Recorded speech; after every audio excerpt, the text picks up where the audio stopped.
أنفسكم ولكم فيها ما تدعون نزلا من غفور رحيم رب العالمين ارشاد করেন যে ওই আখিরাতের জান্নাতের মধ্যে তুমি যা চাইবে তা পাইবে, যখন চাইবে তখন পাইবে, যেভাবে চাইবে সেভাবে পাইবে।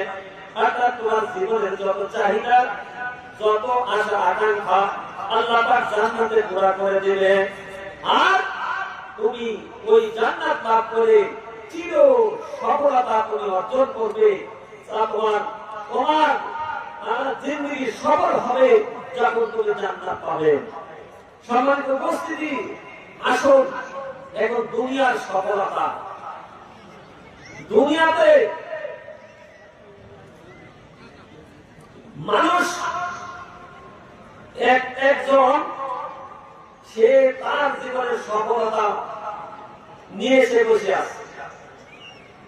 একজন চোর সে যখন চুরি করার পরে ধরা না পড়ে ও মনে করে আমি সফলতা হয়েছি।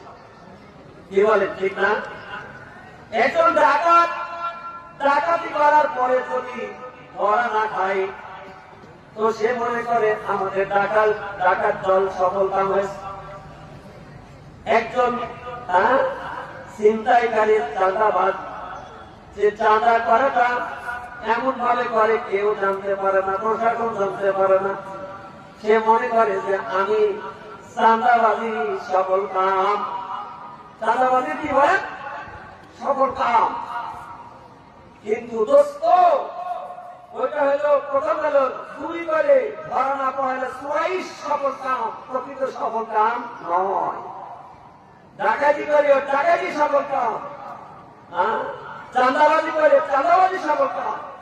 দোস্ত, প্রকৃত সফল কাম কাকে বলে? দুনিয়ার জিন্দেগিতে মুমিন তোমাকে জানতে হবে, মুসলমান তোমাকে জানতে হবে। এই দুনিয়াতে তোমার সফলতা কি? কি বলবো আমি?